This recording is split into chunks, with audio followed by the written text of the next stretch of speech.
परंपरा और संस्कृति हमेशा से हमारे देश का वैभव रहा है, लेकिन वक्त के साथ साथ हमारी सोच में भी काफी बदलाव आया है। लेकिन आज भी हमारे देश में ऐसी कई विचारधाराएं हैं जो उन्हीं बीते दिनों में फंसी हुई हैं। धर्म और संस्कृति के नाम पर हमने बहुत सारी चीजों को खुद ही सही और गलत की कैटेगरी में बांट रखा है, और इसी सो कॉल्ड संस्कृति को बचाने के लिए हम किसी भी हद तक चले जाते हैं, और इसी की वजह से समाज में अव्यवस्था और जुर्म भी बढ़ रहे हैं, और ये जुर्म बड़े बुजुर्गों से लेकर बच्चों तक पर हो रहे हैं। हमारी आज की कहानी एक ऐसे ही क्रूर जुर्म की कहानी है।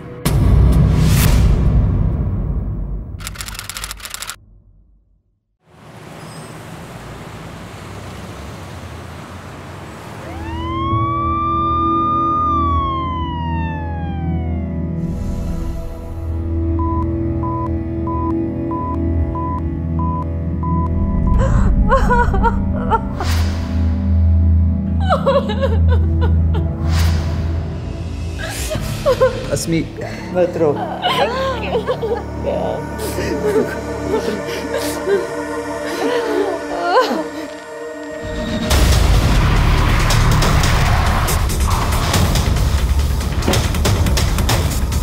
मिस्टर शशांक, बच्चे को सबसे पहले किसने देखा? सर मैं फैक्ट्री में था और पता नहीं ये सब कैसे।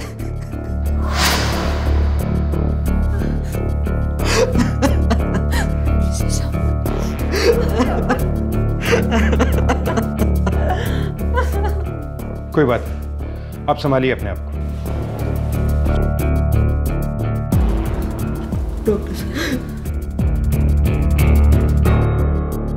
बच्चे की हालत बहुत नाजुक है, उसका निजी अंग लिंक काटा गया है।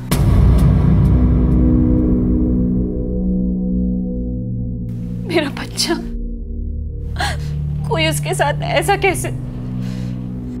डॉक्टर साहब, वो ठीक तो हो जाएगा ना? देखिए, मैं कोई झूठा दिलासा तो नहीं देना चाहता, क्योंकि खून काफी बह गया है और वो बहुत नन्ही सी जान है। अगले 24 घंटे काफी क्रूशियल है, हम पूरी कोशिश करेंगे।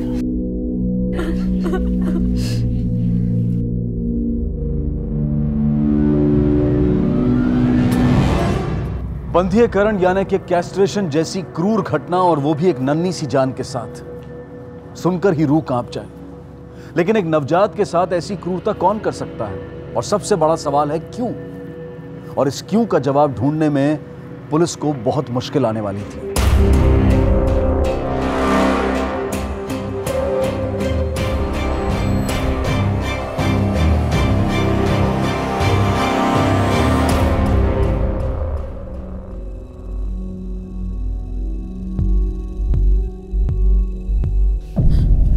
मुझे मेरे बच्चे से मिलना है। अभी उसकी कंडीशन बहुत क्रिटिकल है, आप धीरज रखिए।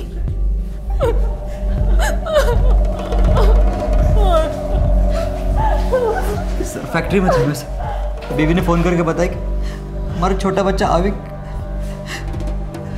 सर इतने छोटे बच्चे के साथ ऐसा कोई कैसे कर सकता है सर? हम भी वही पता लगाने की कोशिश कर रहे हैं। इन्वेस्टिगेशन शुरू कर दी है, जल्दी कोई लीड मिलेगी। आप अपने परिवार का ख्याल रखिए।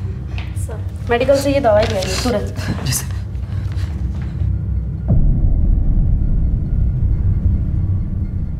बचना नहीं चाहिए वो। इंस्पेक्टर साहब, जिसने भी ये घिनौनी हरकत की है, वो बचना नहीं चाहिए। लेकिन उसके लिए आपको हमारी मदद करनी होगी अस्मी जी। मैं आपकी मदद कैसे कर सकती हूँ सर? उस दिन क्या हुआ था? आप दोनों, मतलब आप और आपकी सास के घर में होते हुए भी कोई अनजान शख्स घर के अंदर कैसे आया? बहुत रातों से सो नहीं पाई थी सर, अभी का ध्यान रखते रखते, इसलिए छुट्टी लेकर घर पर ही थी।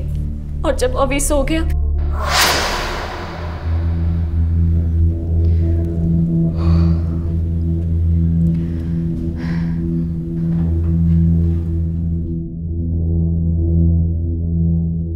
मम्मी जी मैं बहुत थक गई हूँ, ऊपर सोने जा रही हूँ। अभी सोया हुआ है, आप थोड़ी देर उसका ध्यान रखना। हाँ हाँ, तू सोने जा, मैं पूजा करके आती हूँ, मैं देखती हूँ।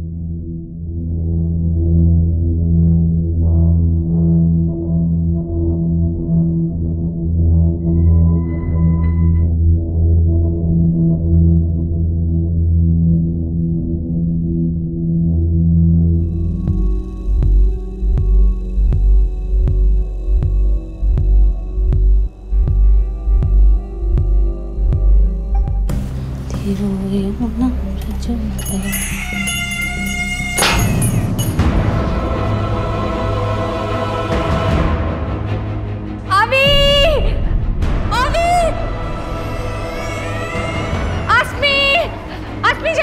जी, आसमी, मम्मी जी जल्दी आ बेटा, यावी को क्या हो गया? मम्मी जी, मम्मी जी। देखा जी, शांत हो जाइए। क्या आपने किसी को भागते हुए देखा था? नहीं। क्या हुआ होगा आसमी जी के बच्चे को? पता नहीं, पुलिस पूरे घर की तलाशी कर रही है।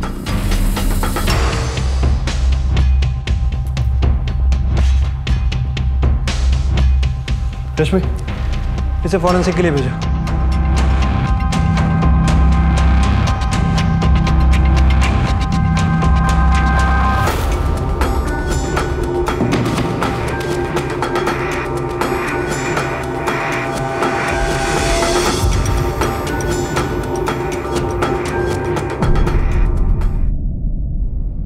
क्या हुआ बेटा?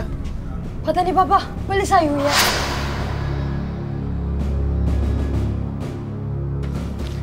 अंदर नहीं जा सकते। अरे आप मुझे नहीं रोक सकते, मेरे भाई का घर है। एक मिनट,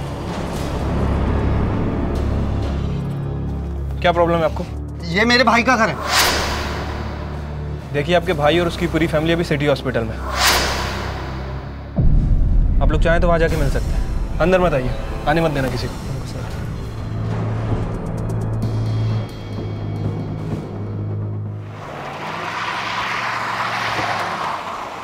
सर, कैंची का इस्तेमाल किया गया था, घर में ही मिली थी। सर, मैंने फॉरेंसिक टेस्ट के लिए भेज दी है। ऐसा कौन कर सकता है? सर, जिसने भी किया बड़ी आसानी से घर में घुसा और ये कांड करके चला गया। इसके पीछे कोई साधारण कारण तो हो नहीं सकता, क्योंकि बच्चे को जान से मारने की कोशिश नहीं की गई। सिर्फ उसे बधिया बनाने के उद्देश्य से उसके निजी अंग पे वार किया गया। इसके पीछे जरूर कोई पागल मनोवैज्ञानिक कारण जुड़ा होगा। हो सकता है सर। एक रूपरेखा तैयार करो, कौन ऐसा जुर्म कर सकता है? क्या किसी को बेटा पैदा होने से तकलीफ थी, या फिर लड़के को अपने लिए कोई खतरा समझता हो? ठीक है सर। सर, मैं अड़ोस पड़ोस में भी पूछताछ करवाता हूँ। तब तक बच्चे के माँ बाप से एक बार फिर से बात करके देखते हैं, शायद अब वो कुछ बताने की स्थिति में हो। ठीक है सर।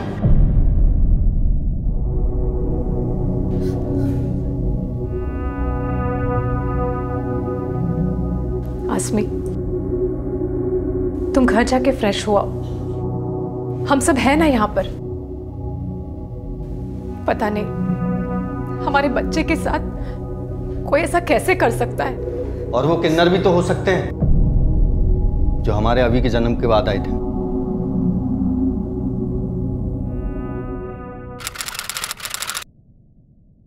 हाय हाय, लाओ बधाई ला बच्चे की। अरे अब कुछ दिन पहले मैंने आपको 2000 रुपए दिए थे, आप लोग फिर आ गए। हाय हाय, हमें कब दिया? वो दूसरी थी। ला 2-3 हजार रुपए बच्चे के ऊपर से उतार के दे दे। ला, देना दे। क्या है तुम लोगों का? एक बार में समझ में नहीं आती, जब देखो मुंह उठा के चले आते हैं, पैसे का पेड़ में उगते हैं। निकलो यहाँ से। शशांक, तुम इन लोगों को नहीं जानते। ये लोगों को डरा डरा कर उनसे पैसे हड़पते हैं। मैंने कहा निकलो यहाँ से। हाय, क्या हड़पते हैं रे? खुशी से 2-3 हजार रुपया बच्चे से उतार के मांग रहे। चल चुपचाप दे दे 2-3 हजार रुपया। चल ला। धमकी? धमकी किसको दे रहा हो? निकलो यहाँ से। गलत लोगों से पंगा ले रहा है तू। पछताएगा, एक दिन पछताएगा। श्राप लगेगा तुझे, तेरे बच्चे को। देखना। श्राप लगेगा? क्या श्राप लगेगा? भैया चुप हो जाओ तुम प्लीज। ये लीजिए, ये पैसे लीजिए। चल चल, नहीं चाहिए तेरे पैसे मुझे। चल, भिखारी समझ के रखा है क्या? पछताएगा, एक दिन पछताएंगे तुम लोग, देखना। सर, वो उस दिन बहुत बद्दुआ देकर गई थी। वो कुछ भी कर सकती थी।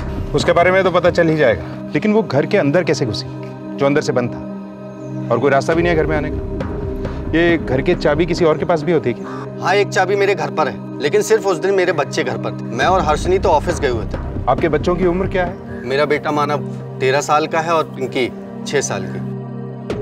अब आप ये मत सोचने लगे कि ये काम मेरे बच्चों ने किया होगा। आप कुछ जल्दी ही अग्रेसिव नहीं हो जाते?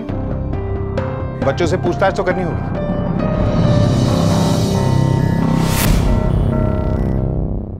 तुम्हें पक्का यकीन है कि उस घर में कोई नहीं आया था? ऐसा भी हो सकता है कि कोई इस घर से चाबी लेकर गया। नहीं, मैंने किसी को नहीं देखा था और यहाँ पे भी कोई नहीं आया था। हो सकता है तुम्हारा ध्यान ना गया हो, तुमने ध्यान ना दिया हो। बच्चा थोड़ी ना हूँ मैं। जब मम्मी पापा ऑफिस जाते हैं तो पिंके का ख्याल मैं ही रखता हूँ। 1 मिनट के लिए भी नजर नहीं हटती है मेरी। पिछले कुछ दिनों में तुमने किसी संदिग्ध आदमी को देखा? नहीं अंकल। नहीं सर, ऐसा तो कुछ भी नहीं देखा था। Thank you.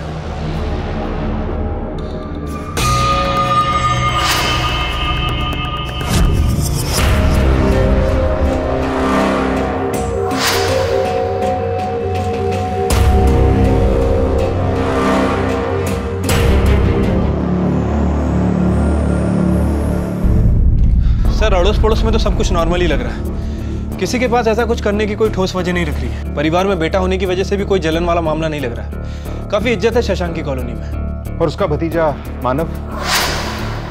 सर, मानव के बारे में कुछ खास बात पता चली नहीं है। थोड़ा एटीट्यूड वाला है, काफी गुस्से में रहता है, अपने बाप पे गया है सर। वो बच्चा मानव हर वक्त एक चाकू अपने पास रखता है। लेकिन किसी ने तो अपनी भड़ास निकाली है इस नन्ही सी जान पर। हो सकता है सर। वैसे सर, इस कहानी में एक किन्नर भी है। शशांक और आजिक्या ने उस किन्नर की काफी बेइज्जती की थी, वो भी पूरी कॉलोनी के सामने। सर, हो सकता है कि इसी किन्नर ने अपनी बेइज्जती का बदला लेने के लिए सब किया।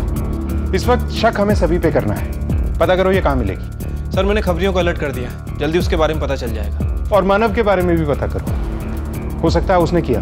क्या उसके पास कोई वजह थी? उसके स्कूल में पता करो, दोस्तों से पता करो। और अजिंक्या की बेटी पिंकी, उससे भी बातचीत करो। उस वक्त वो थी मानव के साथ, शायद वो कुछ बोल दे। ठीक है सर।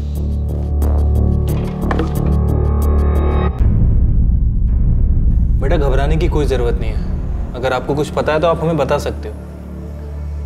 बेटा, अंकल जो पूछ रहे हैं वो बोलो। डरना नहीं। Good girl. आप अपने चाचा के घर जाते हो? जब अभी हुआ था, जब गए थे, पापा लेके गए थे। आपको अभी पसंद है? अच्छा, आज सुबह आप कहाँ थे? आज स्कूल की छुट्टी थी, आज हम लोग घर के अंदर थे। आपका भाई घर से बाहर गया था? नहीं, वो तो टीवी देख रहा था। और आपके मम्मी पापा? ऑफिस में। सर, मानव की क्या दुश्मनी हो सकती है अभी और शशांक से? हम तो उनके परिवार के इतने करीब भी नहीं थे। क्यों? शशांक और आजिक्या तो सगे भाई है ना, फिर भी। हाँ, पर वो दोनों अपनी अपनी लाइफ में बिजी है और मैं भी जॉब करती हूँ, और आजकल कहाँ वक्त मिलता है किसी से मिलने जुलने का।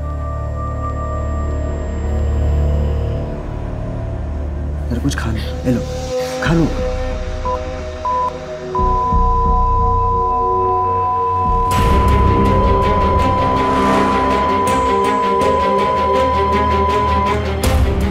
अरे रमेश, जल्दी से डॉक्टर को बुलाओ। नर्स, बच्चे को क्या हुआ? सर कुछ नहीं, आप कहाँ पर? बच्चों को देखना है मुझे अभी। अरे वो चेक कर रहे हैं सर, प्लीज आप यहाँ पे वेट करिए। डॉक्टर साहब देखो ना, बच्चों को क्या हुआ? Doctor sir.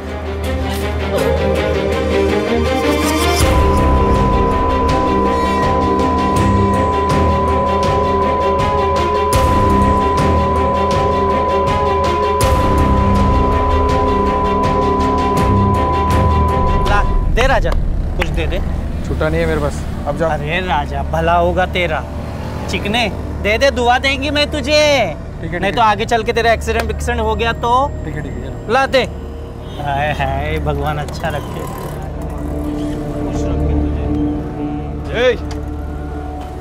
सलाम साहब। क्या नाम है तेरा? लक्ष्मी। बहुत बद्दुआएं दे रही लोगों को, क्या बात है? अरे कहाँ साहब, लोग या तो श्रद्धा से पैसे देते या तो डर के। कुछ दिन पहले यही बोलकर आई थी ना एक कॉलोनी में बच्चे के बाप को, जब उसने पैसे देने के लिए मना कर दिया था। याद आया? याद दिलाऊं? गलत लोगों से पंगा ले रहा है तू, पछताएगा, एक दिन पछताएगा। शाप लगेगा तुझे, तेरे बच्चे को, देखना। अरे साहब, उसका भाई बहुत गुस्सा कर रहा था, गाली गलौज कर रहा था। हमारा भी कुछ आत्मसम्मान है कि नहीं? पैसे दे रहा था हमको, लेकिन नहीं, हम पैसे लिए बगैर वहाँ से चले गए हम लोग। चली तो गई, लेकिन गुस्सा तो होगा ना तेरे दिल में। बदला लेने की कोशिश तो की होगी ना तूने? अरे साहब, ऐसे ही हम बदला लेने लगे, राह चलते पता नहीं कितने लोगों को मारना पड़े हमको। ये तो हमारा रोज का काम है। वो किस्सा तो मुझे याद भी नहीं था। और जाओ, गुनहगार को पकड़ो, और कुछ मदद लगे तो मैं हूँ यहाँ, मुझे बुला लो। चलो, जय हिंद।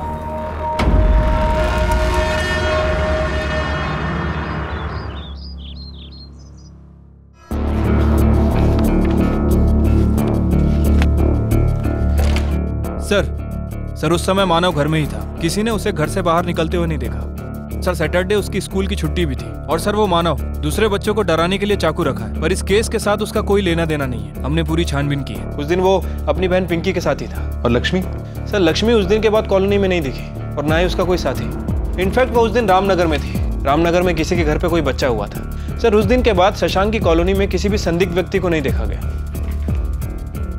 क्या हो सर? शशांक की फैमिली हिस्ट्री में एक बड़ी अजीब चीज पता चली है। ये देखो,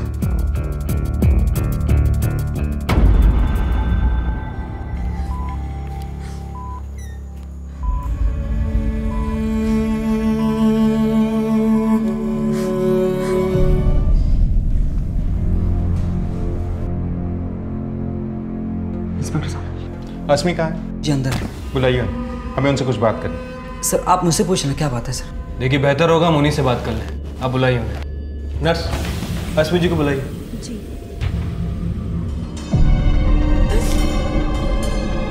अस्मी मैम, आपको बाहर इंस्पेक्टर साहब बुला रहे हैं। मैं कहीं नहीं जाऊंगी अपने बच्चे को छोड़कर। मैम आपको बुला रहे हैं बाहर। कहा ना, नहीं जाऊंगी। सर वो नहीं आ रही हैं। ठीक है, तुम जाओ। जी। सर आपको जो भी पूछना है मुझसे पूछिए।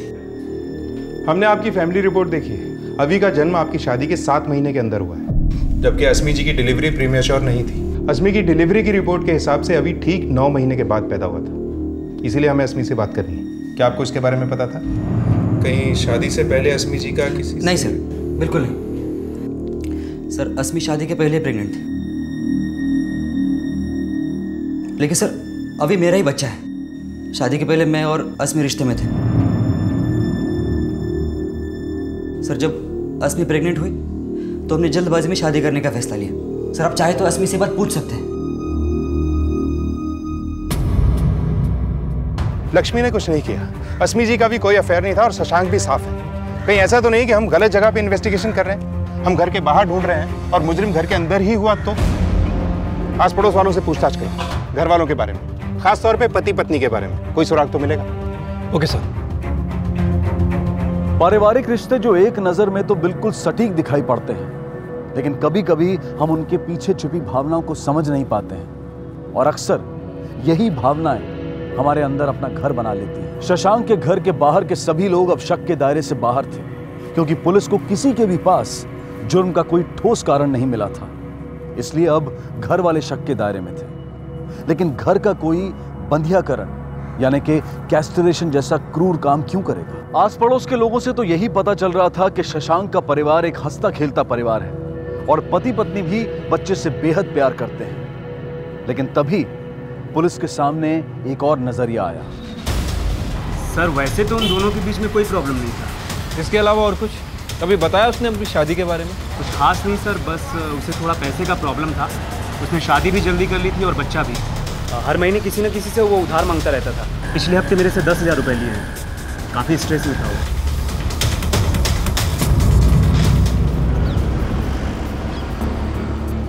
सिर्फ पैसों की तंगी की वजह से कोई अपने ही बेटे के साथ ऐसा कर सकता है क्या? सर हो सकता है कि बेटे को सारी परेशानियों की जड़ मानता हो। जो भी प्रॉब्लम उसे हो रही हो, इस सब का कारण वही हो। नहीं, ऐसा होता तो बच्चे को जान से मारता। ये रीज़न नहीं है। लेकिन जब तक असली रीज़न नहीं मिल जाता, शशांक पर नज़र बनाए रखो और पता करो कि वारदात वाले दिन वो ऑफिस में था या नहीं। ठीक है सर। इंस्पेक्टर साहब आप मुझ पे शक कर रहे हैं? मैं भला अपने बेटे के साथ ऐसा कैसे कर सकता हूँ? ये तो आप ही बताएंगे। अगर आपने कुछ नहीं किया तो झूठ क्यों बोला कि वारदात के वक्त तो आप ऑफिस में थे? मतलब कि आप फैक्ट्री गए ही नहीं थे। देखिए, आपका बेटा एडमिट है, इसलिए शराफत से बैठा के पूछताछ कर रहे हैं, वरना हमारे तरीके तो सुने ही होंगे आपने। मैं उस दिन फैक्ट्री नहीं गया था। तो कहाँ गए थे? सर मैं और एक जॉब करता हूँ। अभी एक और जॉब कहाँ से आ गई? पहले क्यों नहीं बताया? असल में बताने लायक कुछ है ही नहीं सर। सर मैं कैब चलाता हूँ। गारमेंट कंपनी में जब छुट्टी होती है तब सैटरडे और संडे को भी। सर आप चाहिए तो मेरी कार कंपनी से डिटेल्स निकाल सकते हैं। सर कैब चलाकर मैं कुछ ज़्यादा पैसे कमाना चाहता था ताकि अपने परिवार की परवरिश कर सकूं। लेकिन सर मेरे बच्चे ने किसी का क्या बिगाड़ा था सर? इंस्पेक्टर साहब, जिसने भी मेरे बच्चे के साथ ये किया ना, आप उसको छोड़ेगा नहीं। लेकिन है कोई घर का ही, क्योंकि बाहर से कोई अंदर नहीं आया। लेकिन सर अगर शशांक ने नहीं किया तो उसके अलावा घर में केवल 2 ही लोग बचते हैं, अश्मी और लेखा। लेकिन सर वो दोनों ऐसा क्यों करेंगे? इन दोनों के पास क्या मोटिव हो सकता है? यही तो पता लगाना है। वो कैंची, उसकी फॉरेंसिक रिपोर्ट आई? अभी नहीं सर, 48 घंटों में आ जाएगी। लेकिन हम इतना इंतजार नहीं कर सकते। अगर ये कांड घर में से ही किसी ने किया है तो बच्चे की जान को अब भी खतरा हो सकता है। एक कांस्टेबल हर वक्त हॉस्पिटल में तैनात रखो, आईसीयू के बाहर। तब तक इस सास और बहू से बात करते हैं। देखना, कोई इतनी नन्ही सी जान के साथ ऐसे कैसे कर सकता है? अस्मी जी, मुझे आपसे कुछ बात करनी है। अस्मी बेटा, तुम इंस्पेक्टर साहब से बात कर लो। अभी को मैं देखता हूँ बेटा। जाओ बेटा। आई।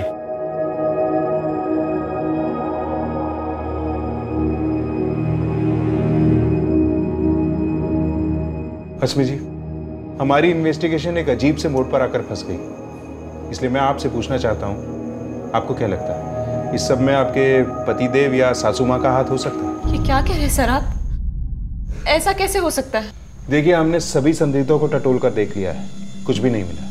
इस सब में किसी घर वाले का ही हाथ है, क्योंकि किसी बाहर वाले की घर के अंदर तक पहुंच नहीं हो सकती। सर, शशांक ये सब करने के बारे में सोच भी नहीं सकता। और मम्मी जी?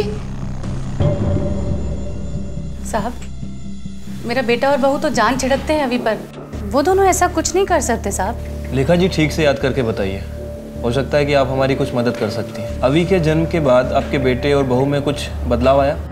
सर, वो मम्मी जी अभी के जन्म से पहले बहुत खुश थी। शशांक के ना होने पर हमेशा पास में रहती थी, मेरा अभी का बहुत ध्यान रखती थी।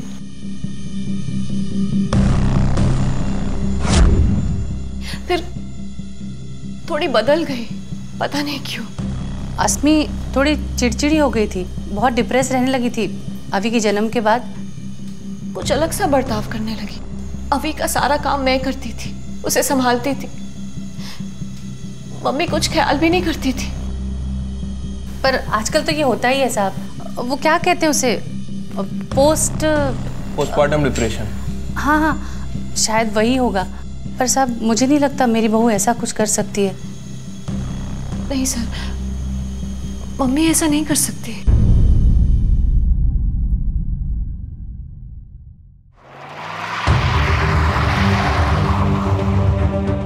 सर, रश्मि और लेखा, इन दोनों में से कोई भी शशांक के ऊपर उंगली नहीं उठा रहा है।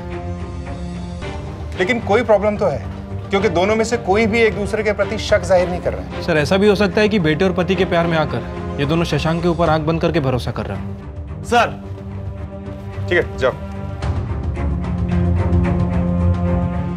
शशांक सच बोल रहा था। वारदात के वक्त वो कैब चला रहा था, तब ये अस्मी ने उसे फोन भी किया था। अब देखते हैं कि ये शशांक साहब किससे ज्यादा प्यार करते हैं और क्यों।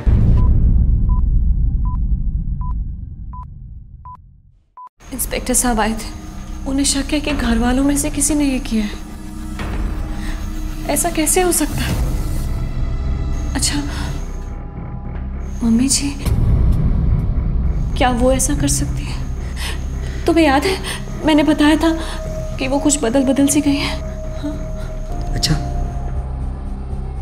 वो भी तुम्हारे बारे में कुछ ऐसी बातें कर रही थी। जब से अभी पैदा हो तुम कुछ बहक सी गई हो।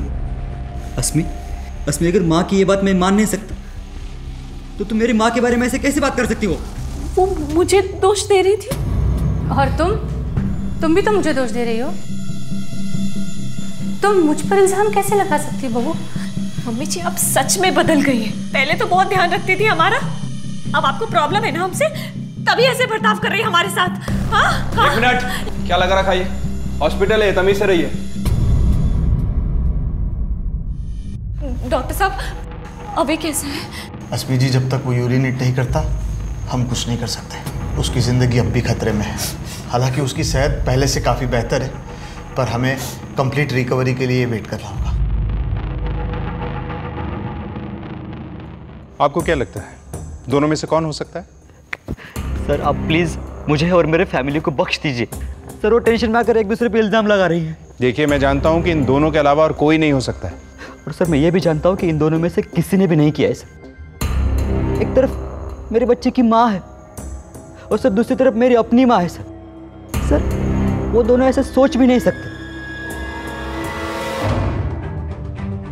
2 ही संदिग्ध बचे थे, और सर दोनों के ऊपर आरोप लगाने के लिए हमारे पास जुर्म की कोई सॉलिड वजह नहीं है। ऐसा कुछ भी करने के लिए वजह काफी स्ट्रांग होनी चाहिए। क्या वजह हो सकती है? हमने जो साइकोलॉजिकल रूपरेखा तैयार करवाई थी उसकी रिपोर्ट मंगवाओ। तब तक इस अजिंक्य और हर्षिनी से दोबारा बातचीत करते हैं। ठीक है सर। ये क्या बोल रहे हैं आप? मम्मी और रश्मि? देखिए, हमारा यकीन कीजिए, घर के अंदर से इन दोनों के अलावा और कोई हो ही नहीं सकता। अच्छा, एक बात बताइए, क्या आप दोनों ने इन लोगों में कभी कोई अजीब बात नोटिस की थी? सर कुछ ज़्यादा तो नहीं, लेकिन आसमी कभी कभी कहती थी कि मम्मी जी आजकल थोड़ी अलग सी हो गई है। मैंने कुछ ज़्यादा ध्यान नहीं दिया क्योंकि हमारे घर में इतने प्रॉब्लम्स हैं, दूसरों की परेशानियां कहाँ देखेंगे। जिन दूसरों की बातें आप कर रही हैं वो आपके घर वाले हैं। शादी शशांक की हुई थी, शिफ्ट उसे होना चाहिए था, लेकिन हो गए आप लोग। ऐसा क्यों? सर वो मम्मी जी ने घर थोड़ा धार्मिक बना के रखा था और इनको कभी कभी नॉनवेज खाने का और शराब पीने का शौक है। हमें पता था कि मम्मी जी को ये सब बिल्कुल पसंद नहीं आएगा, इसलिए वो कुछ बोले इससे पहले ही हम लोग अलग हो गए। जैसे ही शशांक की शादी हुई हमें बहाना मिल गया, क्योंकि मैं ये सब करता था। अगर मम्मी को पता चलता तो उनके धार्मिक घर में दाग लग जाता, और वैसे भी इसमें गलत क्या है? आखिरकार संदिग्धों की गिनती 2 तक आ पहुंची, लेकिन उनके खिलाफ कोई भी ठोस सबूत नहीं थे। बच्चे की हेल्थ में अब सुधार हो रहा था और अब वो खतरे से बाहर था, लेकिन इस एक हादसे ने जैसे परिवार को तोड़ कर रख दिया था। एक हंसता खेलता परिवार ऐसे घिनौने अपराध का शिकार बना कि उनकी जिंदगी एक अलग ही मोड़ पर चली गई। अब आपका बच्चा बिल्कुल ठीक है, आप इसे घर ले जा सकते हैं। Thank you doctor. नहीं, मैं उस घर नहीं जा सकती। मम्मी जी है वहां पर। जब तक मम्मी जी है उस घर में, मेरा अभी सेफ नहीं है। मैं नहीं जा सकती। मैं अपने मम्मी पापा के साथ जा रही हूँ। अस्मी, तुम क्या बात कर रही हो? मम्मी जी को अजिंक्य भैया के साथ भेजेंगे तभी मैं आऊंगी। अस्मी, मम्मी हमारे साथ रहेगी। तुम्हारा दिमाग खराब हो गया? आप मम्मी के ऊपर शक कर रहे हैं? अभी उनका पोता है। नहीं, मैं नहीं रह सकती उस घर में। मैं जा रही हूँ, मैं अपने मम्मी पापा के साथ जा रही हूँ। सॉरी। शशांक बेटा, ये जगह इन सब बातों के लिए ठीक नहीं है। जाने दे उसे, सब ठीक हो जाएगा धीरे धीरे। चल हम सब घर चलते हैं, सब ठीक हो जाएगा बेटा। सर, अभी को डिस्चार्ज कर दिया गया है। अस्मी उसे लेकर घर जा रही है। ठीक है, बच्चे और माँ बाप पे चौकन्नी नजर रखो। लेकिन अचानक अस्मी को अपनी सास पे इतना गहरा शक कैसे हो? नजर रखो उसमें। ठीक है सर। सर, वो कैंची की फॉरेंसिक रिपोर्ट आ गई है। रिपोर्ट के मुताबिक कैंची पर दोनों ही औरतों के फिंगरप्रिंट है। जाहिर सी बात है, दोनों ही उसे यूज करती होंगी। ये तो पक्का है कि बाहर का कोई नहीं था। अपराधी इन दोनों में से कोई एक है, लेकिन सबूत हमारे पास किसी के भी खिलाफ नहीं। सर, एक चीज और है जिस पर हमने गौर नहीं किया। सर, हो सकता है कि शशांक और लेखा ये दोनों आपस में मिले हों, और हो सकता है कि हमें गुमराह करने की कोशिश भी कर रहे हैं। सर, माना कि उस दिन शशांक घर पर नहीं था, लेकिन ये हो सकता है कि अपनी माँ से बोलकर उसने कांड करवाया। हो तो सकता है।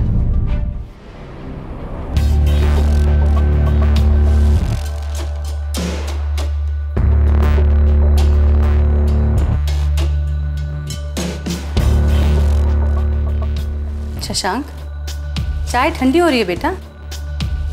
तुझे फैक्ट्री नहीं जाना? माँ, इच्छा नहीं हो रही मेरी।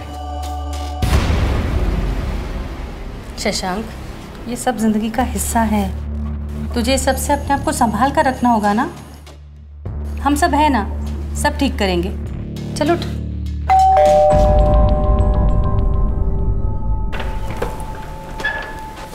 Inspector sir. अभी कैसा है? सर, अभी अब ठीक है। मैं उन्हें जल्द से जल्द घर ले आऊँगा। बस वो ज़रा सी डरी हुई सी है। मुझे तो चिंता इस बात की है साहब कि अभी उस पागल औरत के पास है। मैं तो शशांक से कह रही हूँ कि अभी को ले आए और भूल जाए उस औरत को। माँ बस करो अब। कितनी बार बता चुका हूँ कि अस्मी अपने बच्चे पे एक आंच तक नहीं आने देगी। पता नहीं शशांक, तुम्हारी आंखें कब खुलेंगी। शशांक जी, हम आपका डीएनए टेस्ट करवाना चाहते हैं। आई होप आपको कोई आपत्ति नहीं है। अस्मी शादी से पहले ही प्रेग्नेंट हो गई थी, इसलिए इस बात की पुष्टि कराना बहुत जरूरी है कि ये बच्चा आपका है। सर, आपको अभी भी लगता है कि अस्मी का कोई अफेयर था और उसी के चलते मैंने बच्चे पे हमला किया? सर, आप ये बात तो खुद चेक कर चुके हैं कि उस दिन मैं कहां पर था। ऐसा भी तो हो सकता है कि आपने किसी और की मदद ली हो ये करने में। सर, आप डीएनए टेस्ट करवाइए। गुड, मैं आज ही हॉस्पिटल से किसी को भिजवा देता हूँ। सर, आप अपना टाइम बर्बाद कर रहे हैं। अरे मेरे अभी को बचाइए उस औरत से, वहाँ उसकी जान को खतरा है। देखा जी, हमें क्या करना है वो हमें पता है। मैं भिजवाता हूँ आज ही हॉस्पिटल से। सर शशांक तो बड़ी आसानी से डीएनए टेस्ट के लिए मान गया। मतलब वो मकसद नहीं है, फिर कौन हो सकता है? सर लेखा जी को पूरा भरोसा है कि ये काम उसकी बहू ने किया है। आज तक कभी उसे ऊंची आवाज में बात करते हुए नहीं देखा। आज पहली बार वो यही कह रही थी कि ये काम उसकी बहू ने किया है। सर हो सकता है कि बच्चे की चिंता में काफी टेंशन में। शायद अस्मी के मायके जाके चेक करते हैं। ठीक है सर।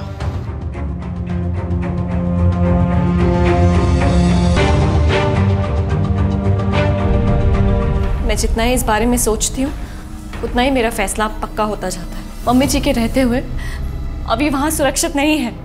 आपकी मम्मी जी भी बिल्कुल ऐसा ही बोलती हैं। वो तो कहेंगी ही, लेकिन अभी वहाँ सेफ नहीं है, ये आप लोग भी जानते हैं। और हम भी इस बात का ध्यान रखें कि आपका बेटा पूरी तरह से सुरक्षित रहे। आप कहना क्या चाहते हैं? अभी को मुझसे खतरा है। सबके लिए वजह ढूंढी है ना आपने, मेरे लिए भी ढूंढी होगी, बता दीजिए। गुस्सा, नाराजगी, बच्चे की वजह से आपको शादी करनी पड़ी, अपना करियर, अपनी लाइफ छोड़कर। तो इस बात का तो गुस्सा होगा ना आपको बच्चे पर। आप ये बातें पहले भी पूछ चुके हैं ना मुझसे, और मेरा जवाब जानते हैं। लेकिन इस बार तो इस मौके का फायदा उठाकर आप अपनी शादी से भी बहुत दूर निकल आई। सर मैं शशांक से प्यार करती हूँ, बहुत प्यार। ये सब करते हुए मुझे कोई खुशी महसूस नहीं हो रही, लेकिन बस कैसे भी करके हमारे प्यार की निशानी को बचाना चाहती हूँ। कोई आँच ना आए, बस ये चाहती हूँ। मैं आपकी बात समझता हूँ, लेकिन लेखा जी का मकसद फिलहाल साफ नहीं हो पा रहा है। हो सकता है उन्हें इस बात का शक है कि ये बच्चा आपके किसी अफेयर का है, शशांक का नहीं। ऐसा कैसे हो सकता है सर? हमने तो मम्मी जी को कुछ बताया ही नहीं था। उन्हें बस इतना पता था कि मेरी प्रीमेच्योर डिलीवरी है और कुछ नहीं। मैंने और शशांक ने किसी को भी ये बात नहीं बताई थी, और खासकर मम्मी जी को, क्योंकि सर उन्हें ये सब चीजें धर्म के खिलाफ लगती हैं। अस्मी और लेखा जी के बीच में पुलिस गोल गोल घूम रही थी। बहुत अफसोस की बात है, लेकिन एक हत्या के पीछे का मकसद शायद आसानी से पता लगाया जा सकता है, लेकिन बंधीकरण यानी कि कैस्ट्रेशन जैसे मनोवैज्ञानिक अपराध की वजह ढूंढना बहुत मुश्किल है। वैसे तो दो सस्पेक्ट्स के बीच में यह केस बड़ी आसानी से सुलझना चाहिए था, लेकिन हर कड़ी के साथ ये केस और उलझता जा रहा था। और तभी पुलिस को साइकोलॉजिकल प्रोफाइलिंग, जिससे कि अपराधी की मानसिक रूपरेखा तैयार की गई, उससे कुछ उम्मीद मिली। सर इस तरह के अपराधों में मन के अंदर बसा हुआ गहरा क्रोध या नाराज़गी बहुत अहम होती है। ये एक दबे हुए भाव की तरह होता है जो वक्त के साथ उभरता है और गहरा होता जाता है, लेकिन जब ये बाहर आ जाता है तब आप अपना आपा खो बैठते हैं।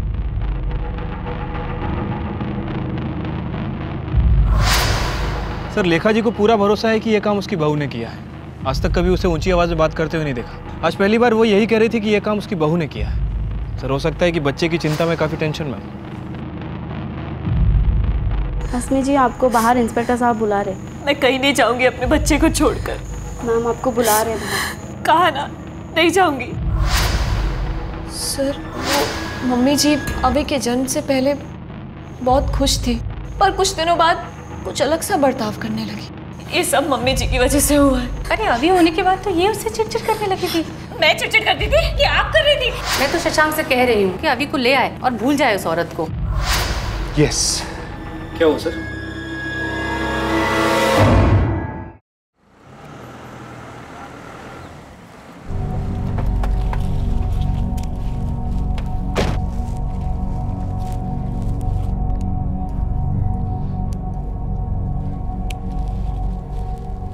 लेखा जी नमस्कार। नमस्कार। आपसे कुछ बात करनी थी। चलिए ना अंदर चल के बात करते हैं। नहीं, आप करिए काम करिए प्लीज।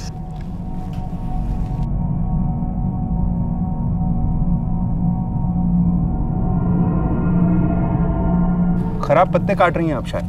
जी। आपको पता था कि आपकी बहू शादी से पहले ही प्रेग्नेंट थी? नहीं। अरे आपके लिए तो ये बहुत चौंकाने वाली खबर रही होगी जब आपने पहली बार ये सुना होगा। देखा जी, आप बहुत धीरज और हिम्मत वाली हैं। आपकी जगह अगर कोई और होता ना तो अपना आपा खो बैठता। वो तो है।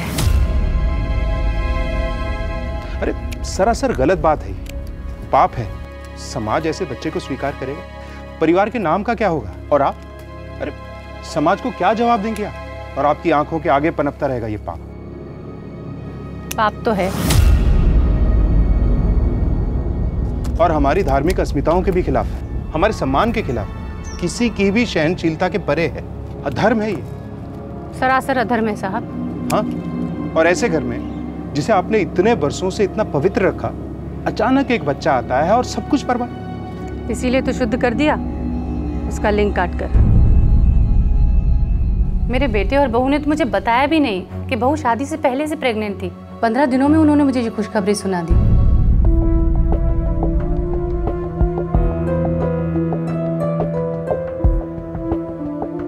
अरे क्या हुआ?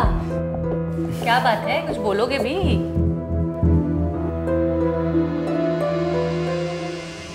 मम्मी जी बोलो। आप दादी बनने वाले। मुझे तो शक भी नहीं हुआ साहब, मैं बहुत खुश थी, बहुत ध्यान रखती थी अपनी बहू का। पर उस दिन जब मैं उसे रेगुलर चेकअप कराने डॉक्टर के पास लेकर गई, तब मुझे पता चला। डॉक्टर, बहू और बच्चा सब ठीक तो है ना? हाँ बिल्कुल ठीक है। ये देखिए उनकी रिपोर्ट।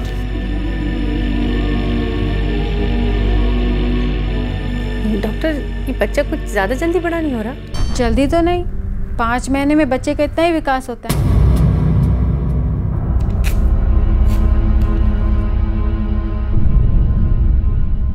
ये लीजिए, सेकेंड ट्राइमेस्टर में ये गोली लेना बहुत ज़रूरी है। गलती से भी मत भूलना और अपनी सेहत का ज़्यादा अच्छा ख्याल रखिएगा। उन्हें लगा कि मुझ जैसी अनाड़ी को कुछ समझ नहीं आएगा।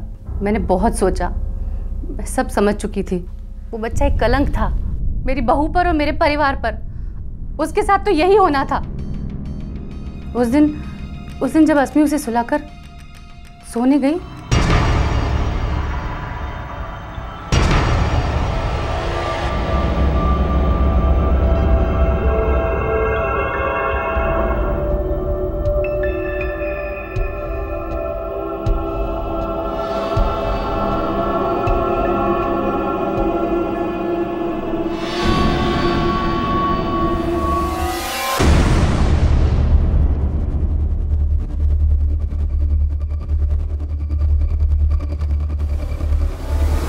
शुद्ध करना जरूरी था ताकि उसमें से उस पापी औरत का खून निकल जाए। और तुम्हारा बेटा, ये बच्चा उसका भी तो था। तो संयम रखना औरत की जिम्मेदारी है, और शादी से पहले शारीरिक संबंध रखना हमारे धर्मशास्त्रों के खिलाफ है। लेकिन उसके बाद इन दोनों ने शादी की। आप नहीं समझोगे इंस्पेक्टर, पाप तो पाप ही होता है ना। धर्म और शास्त्र की इस अजीब व्याख्या का हर्जाना एक नन्ही सी जान को भुगतना पड़ा। और बड़े दुख की बात है कि एक औरत होकर भी लेखा जी अस्मी के बारे में ऐसे ख्याल रखती थी। और उससे भी ज्यादा दुख की बात यह है कि उन्हें अपने पोते से जरा भी लगाव नहीं था। उस बच्चे की गलती सिर्फ इतनी सी थी कि वो उनकी मर्यादा के दायरे के अंदर पैदा नहीं हुआ था।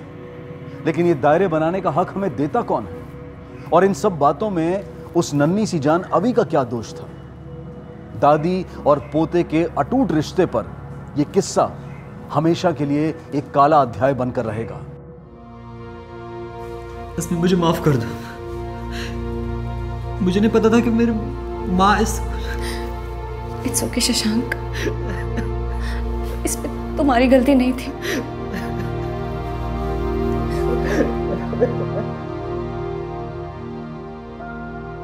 गुस्सा, प्यार, नफरत, जरूरत से ज्यादा कोई भी चीज अपराध को जन्म देती है। और इस अपराध की वजह लेखा जी के अंदर पनप रहा द्वेष ही था। ईश्वर और धर्म में अटूट श्रद्धा रखना गलत नहीं है, लेकिन फिर कौन सा धर्म और ईश्वर एक मासूम बच्चे पर इस तरह के अपराध को सही साबित कर सकता है? तब कहां जाता है भगवान का डर? धर्म के नाम पर हम कब तक ऐसी क्रूरता करते रहेंगे? कब अंधविश्वास के खिलाफ हमारी आंखें खुलेंगी और हम अपने बच्चों के लिए एक सुरक्षित दुनिया बना पाएंगे? इन सारे सवालों का जवाब हमें आज नहीं तो कल अपने आप को, अपने बच्चों को और अपने भगवान को देना होगा। देखते हैं हमारे आज के एपिसोड की दूसरी कहानी।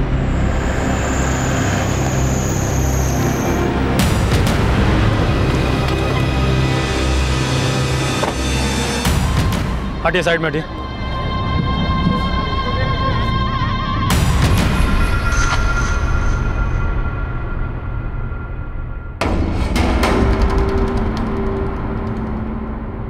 Sharma, yes sir. देखो इधर। यादव, तुम इधर देखो।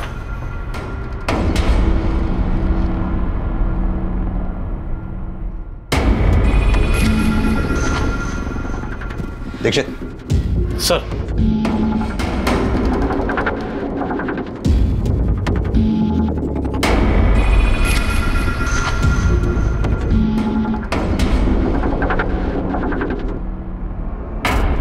सर, शायद ये फोन और ये लैपटॉप नेहा का ही है।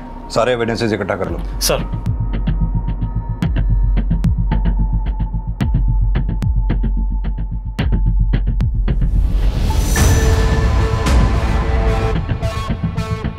सर, वो एक्चुअली रात को एक छोटा सा गेट टुगेदर था। तो नेहा भी थी तुम लोगों के साथ इस पार्टी में? नहीं सर, वो हमारे साथ नहीं थी। वो तो पार्टी करना ही नहीं चाहती थी।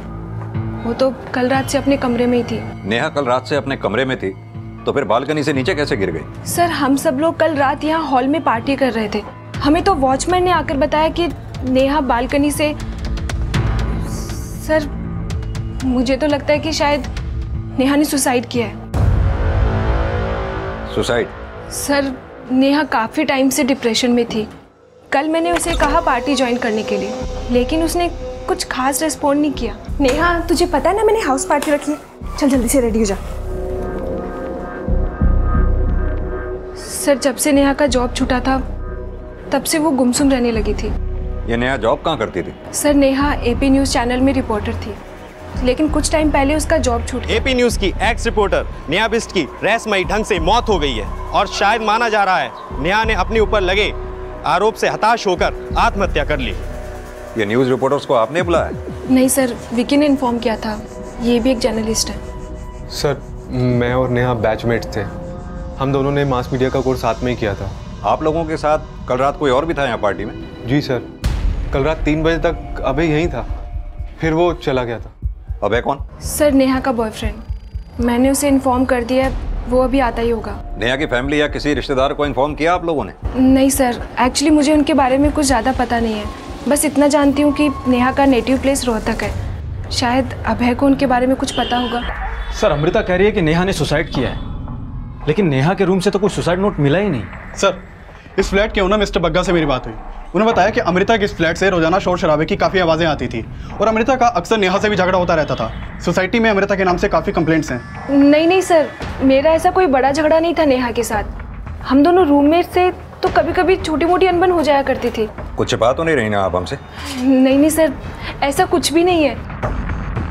अमृता जी, आपका ये फ्लैट हमें फॉरेंसिक टीम को हैंड ओवर करना होगा। तब तक ये फ्लैट सील रहेगा। आप अपने रहने का इंतजाम कहीं कर लीजिए और जहाँ भी आप जाएं हमें बता के जाइएगा और अपना फ़ोन ऑन रखिएगा। जब तक ये साबित नहीं हो जाता कि नेहा ने सुसाइड किया है, आप और आपके दोस्त हमें बताए बिना ये शहर छोड़कर कहीं नहीं जाएंगे।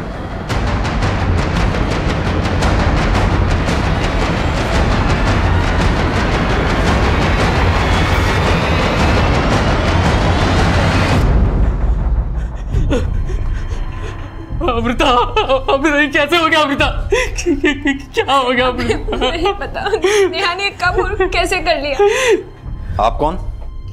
सर, ये अभय है, नेहा का दोस्त। सर, मेरा नाम धीरज सांगवान है। मैं नोएडा सेक्टर 7 में रहता हूँ। तुम नेहा को कब से जानते हो? सर, जब से वो अमृता के घर रहने आई। अमृता मेरी बहुत अच्छी फ्रेंड है और उसी ने मुझे यहाँ इन्वाइट किया था। सर, मेरा नाम आकांक्षा शुक्ला है। मैं लक्ष्मी नगर में रहती हूँ। मैं और नकुल तो नेहा को ठीक से जानते तक नहीं है। हम दोनों डिम्पी के फ्रेंड हैं और उसके कहने पे ही यहाँ पर आए थे। सर, मेरा नाम डिम्पी शर्मा है। मैं मयूर विहार में रहती हूँ और मैं यहाँ पे विक्की के साथ ही आई थी और विक्की ही नेहा को जानता है। सर, वो एक्चुअली नेहा को उसके बॉस ने जॉब से निकाल दिया था क्योंकि गाजियाबाद के एक मैटरनिटी क्लिनिक के डॉक्टर गोयल ने नेहा पर ब्लैकमेलिंग का केस किया था। सर, नेहा ने उसके मैटरनिटी क्लिनिक में स्टिंग ऑपरेशन किया था और डॉक्टर गोयल ने कहा कि नेहा ने उनसे 5 लाख रुपए की डिमांड की थी न्यूज़ ना रिले करने के लिए। सर, इसी वजह से नेहा के न्यूज़ चैनल के एडिटर ने उसको जॉब से निकाल दिया। सर, नेहा इस वजह से बहुत डिप्रेशन में थी, लेकिन वो इतना बड़ा स्टेप ले लेगी सर, ऐसा मैंने नहीं सोचा था। तो तुम भी ये मानते हो कि नेहा ने आत्महत्या की है? आई डोंट नो सर, पर अमृता ने तो मुझे फ़ोन पर यही बताया। लेकिन उसी अमृता ने हमें यह भी बताया कि तुम रात 3 बजे तक नेहा के साथ में थे। हमें यह भी पता चला कि नेहा और अमृता के बीच अक्सर झगड़े हुआ करते थे। क्या ये बात नेहा ने तुम्हें पहले बताई थी? सर, कल रात नेहा काफ़ी अपसेट थी। नेहा, जो हुआ उसे भूल जाओ। कब तक यूं ही गुमसुम रहोगी? देखो ना कितनी रात हो चुकी है, जाके सो जाओ। तुम जाओ अभय, मैं सो जाऊंगी। तुम चलो मेरे साथ, आओ। अभय प्लीज प्लीज जाओ, मैं सो जाऊंगी।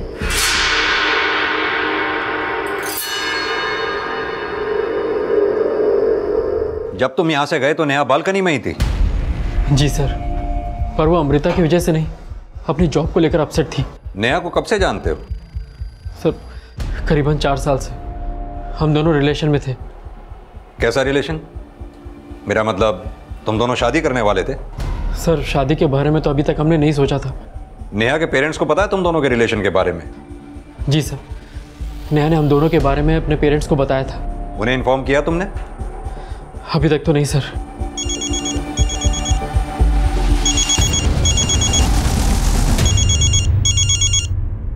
हेलो, आप नेहा के फादर बोल रहे हैं?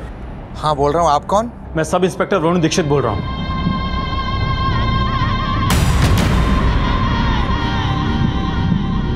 नेहा एक छोटे शहर को बिलोंग करती थी। अपने माता पिता से दूर कामयाबी के सपने संजोए दिल्ली एनसीआर में एक लोकल न्यूज चैनल में एक क्राइम रिपोर्टर थी। लेकिन अपने प्रोफेशनल करियर की छोटी सी अवधि में उसने काफी नाम कमाया था, लेकिन वो बहुत जल्दी बदनाम भी हो गई। क्राइम रिपोर्टर नेहा बिष्ट पर पहले से ही ब्लैकमेलिंग का एक केस चल रहा था और वो केस बहुत जल्द इस इन्वेस्टिगेशन का एक हिस्सा बनने वाला था, क्योंकि शुरुआती जांच में यह सामने आ रहा था कि नेहा ने अपने ऊपर लगे ब्लैकमेलिंग के केस से डिप्रेस होकर आत्महत्या कर ली थी। लेकिन नेहा का किसी भी तरह का सुसाइड नोट पुलिस को नहीं मिला जो इस बात को पुख्ता कर दे। सर, जिस बिल्डिंग में नेहा की मौत हुई थी उस रात की सीसीटीवी फुटेज। यह आज तक करीब 4:45 बजे हुआ था।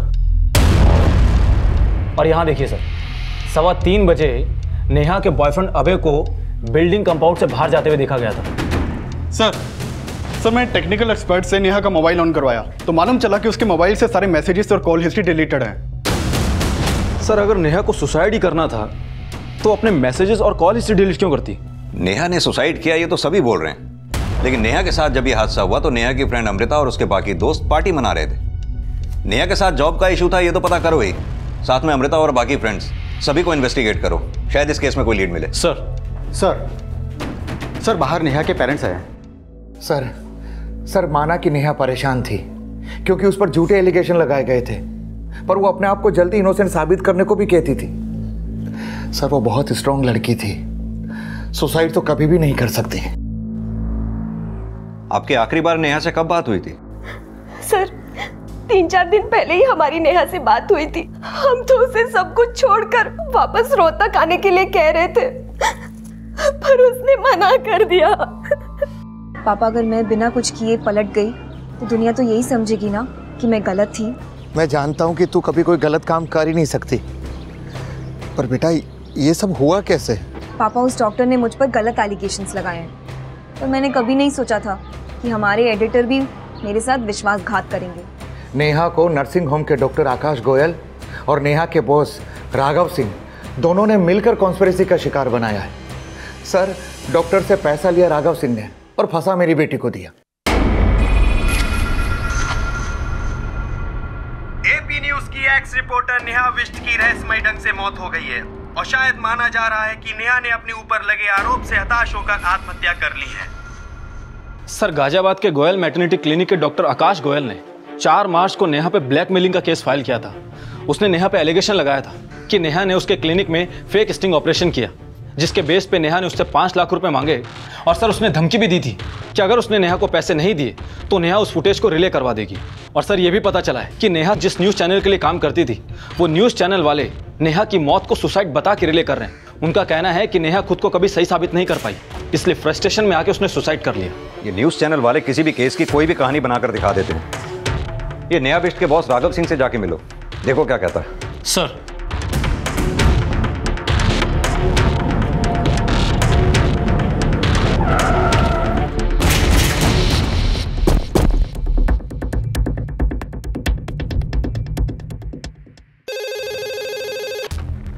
हाँ बोलो। सर, पीएसआई वरुण दीक्षित आपसे मिलने आए हैं। हाँ सर, नेहा हमारे न्यूज़ चैनल में ही काम करती थी, लेकिन मैंने सोचा नहीं था वो इस हद तक गिर जाएगी। कहानियां तो हमने भी काफ़ी सुनी उस केस को लेकर, लेकिन आप क्या सोचते हैं, क्या डॉक्टर गोयल का एलिगेशन सही था? सही होगा, क्योंकि नेहा के पास कोई फुटेज नहीं थी जिससे ये साबित हो सके कि वो अपने क्लिनिक में सेक्स डिटर्मिनेशन टेस्ट करते हैं। और मैंने नेहा को जॉब से निकाल दिया तो उसने दूसरे न्यूज़ चैनल पे जाके मेरे खिलाफ बोलना शुरू कर दिया। मैंने डॉक्टर अशोक गोयल का स्टिंग ऑपरेशन किया था और मुझे पता चला कि उनके हॉस्पिटल में इलीगल सेक्स डिटर्मिनेशन टेस्ट होता है। मैं चाहती थी कि वो लोग सब एक्सपोज हो जाएं, लेकिन मेरे चैनल के एडिटर राघव सिंह ने ये स्टिंग ऑपरेशन रिले ही नहीं किया, क्योंकि उस गोयल ने उनको पैसे खिला रखे थे और ये राघव के कहने पर ही उन्होंने मुझ पर ब्लैकमेल का झूठा एलिगेशन लगाया है। सर, नेहा टेंशन सीकर थी, ये सब करके वो चीप पब्लिसिटी पाना चाहती थी। मुझे गलत साबित करने के लिए बहुत हाथ पैर मार रही थी, लेकिन कुछ कर नहीं पाई और इसी फ्रस्ट्रेशन में उसने सुसाइड कर लिया। नेहा के मरने के बाद भी उसके करियर पर लगा दाग ज्यों का त्यों रहा, लेकिन नेहा ने सुसाइड किया था या ये अबेटमेंट ऑफ सुसाइड था या फिर मर्डर, ये अभी साफ होना बाकी था। और नेहा की पोस्टमार्टम रिपोर्ट भी इन सभी संभावनाओं की तरफ इशारा कर रही थी। सर, नेहा की पोस्टमार्टम रिपोर्ट। सर, नेहा की मौत हाइट से गिरने की वजह से हुई है, लेकिन सर नेहा की बॉडी पर कई जख्म भी थे और ये जख्म उसकी मौत से पहले के हैं। सर, शायद नेहा को कोई फिजिकली असॉल्ट करता था। Physically assault? जी सर। सर, हो सकता है कि नेहा का जो बॉयफ्रेंड है अभय, वो उसे फिजिकली असॉल्ट करता हो, क्योंकि उन दोनों का 4 साल से रिलेशन था और जिस रात को नेहा की मौत हुई थी उस रात भी अभय नेहा के साथ था। लेकिन अभय के बारे में नेहा के पेरेंट्स ने कोई गलत बात तो बोली नहीं थी। नेहा अक्सर हम लोगों से अभय के बारे में बात करती थी। अभय नेहा का काफी अच्छा दोस्त था। सर, मैंने अमृता और अभय के कॉल रिकॉर्ड चेक किए तो मालूम चला है कि इन दोनों की काफी बातें होती थी। दीक्षित, कहीं ऐसा तो नहीं ये अभय, अमृता और नेहा दोनों के साथ ही? हो सकता है सर, लेकिन सर मैंने नेहा के कॉल रिकॉर्ड्स भी चेक किए थे तो मालूम चला है कि नेहा ने आखिरी बार कॉल भरत शर्मा को किया था उसकी मौत से आधे घंटे पहले। ये भरत शर्मा कौन है? सर, ये भरत शर्मा वही है जिसने नेहा का इंटरव्यू लिया था, जिसमें नेहा ने डॉक्टर गोयल और राघव पर एलिगेशन लगाए थे। सर, नेहा की जिस दिन बॉडी हमें मिली थी उस दिन भी वो क्राइम सीन पर रिपोर्टिंग कर रहा था। ये अभय, अमृता और भरत तीनों को थाने बुलाओ। सर। ये वही बिल्डिंग है जिसके 4थे फ्लोर पर नेहा रहती थी। फिलहाल पुलिस ने इस फ्लैट को सील कर दिया है। सर, मैं नेहा को बहुत पहले से जानता था। अक्सर हमारी मुलाकात रिपोर्टिंग के वक्त होती थी, बल्कि वो मेरी अच्छी दोस्त भी थी। जब हमें नेहा की डेड बॉडी मिली थी हमें पता चला उस दिन सुबह 4:15 बजे नेहा ने तुम्हें कॉल किया था। जान सकता हूँ तुम्हारी क्या बात हुई थी नेहा से? एक्चुअली सर, नेहा और अभय के बीच अनबन चल रही थी। मैं, अभय और नेहा कॉन्फ्रेंस कॉलिंग पर थे। सर, मैं अभय को समझा रहा था वो नेहा को थोड़ा स्पेस दे। कैसा स्पेस? सर, नेहा कुछ दिनों से उस केस को लेकर अपसेट थी, इसलिए उनके रिलेशन पर असर पड़ रहा था। हमें पता चला है अभय और अमृता के बीच काफ़ी फ़ोन कॉल हुआ करते थे, तो क्या अभय और नेहा के झगड़े की वजह यही तो नहीं थी? सर, इसके बारे में तो मैं आपको कुछ नहीं बता सकता, बल्कि अभय खुद नेहा पर शक करता था कहीं उसका किसी और के साथ अफेयर तो नहीं। किसी के साथ अफेयर? कौन है वो? ऐसा कुछ नहीं है, वो सिर्फ शक करता था। सिर्फ शक ही करता था या उस पर हाथ भी उठाता था? सर, वो उसके लिए थोड़ा पॉजिटिव था, इसलिए शायद उस पर हाथ भी उठाता होगा। तुम्हें क्या लगता है, नेहा ने आत्महत्या अभय से तंग आके की या उस केस की वजह से? सर, नेहा को मैं जितना जानता हूँ उससे तो लगता है नेहा कभी सुसाइड नहीं कर सकती। अगर नेहा सुसाइड नहीं कर सकती तो फिर उसका मर्डर करेगा कौन? आए दिन इस बच्चे को चोट लगती रहती है। 3 दिन पहले इसका सर फट गया था और आज ये जल गया। प्लीज ध्यान रखिए, बहुत छोटा बच्चा है। सर, अभय सिर्फ मेरा दोस्त है, मेरा कोई अफेयर नहीं था उसके साथ। लेकिन अभय तो नेहा से ज्यादा तुमको कॉल करता था। एक्चुअली सर, अभय को नेहा पे शक था। उसे लगता था कि नेहा का किसी के साथ अफेयर चल रहा है, इसीलिए वो मुझे नेहा पे नजर रखने के लिए कहता था। नजर रखने के लिए कहता था या तुम दोनों मिलकर नेहा को रास्ते से हटाने का प्लान बना रहे थे? नहीं सर, ऐसा कुछ नहीं है, पर यह बात सच है कि मुझे नेहा पर शक था कि उसका किसी लड़के से अफेयर था। किससे अफेयर था उसका? ये मुझे नहीं पता सर, पर मैंने उसे कई बार किसी लड़के के साथ देखा था। सर, मैं उस लड़के का चेहरा तो नहीं देख पाया, पर मैंने नेहा की बॉडी पर कई बार लव बाइट्स देखे थे। और इसीलिए तुम नेहा को मारा करते थे। नेहा की पोस्टमार्टम रिपोर्ट से हमने पता किया तुम उसे न सिर्फ मारा करते थे बल्कि उसे फिजिकली असॉल्ट भी किया करते थे। सर, मैं नेहा से प्यार करता था, मैं क्यों उस पर हाथ उठाऊंगा? तो पुरुष के शरीर पर घाव के निशान आए कहां से? सर, हो सकता है उसके उस बॉयफ्रेंड ने उसको मारा हो। चालाक बन रहा है। उस रात भी तेरा नेहा के साथ झगड़ा हुआ था या नहीं? सर, मैं मानता हूं कि मेरा नेहा से झगड़ा हुआ करता था, पर मैंने कभी नेहा पर हाथ नहीं उठाया सर। सर अभय चाहे जो बोले, लेकिन मैं जानती हूँ वो जब भी आता था नेहा को मार कर ही जाता था। और तुम फिर भी अभय के कहने पर नेहा की जासूसी करती थी। लेकिन सर मैंने अभय को बोल दिया था कि मुझे नहीं लगता कि नेहा का किसी और के साथ अफेयर चल रहा था। इनफैक्ट नेहा तो अभय से प्यार करती थी, लेकिन अभय जब भी घर आता था उसे पीट कर ही जाता था।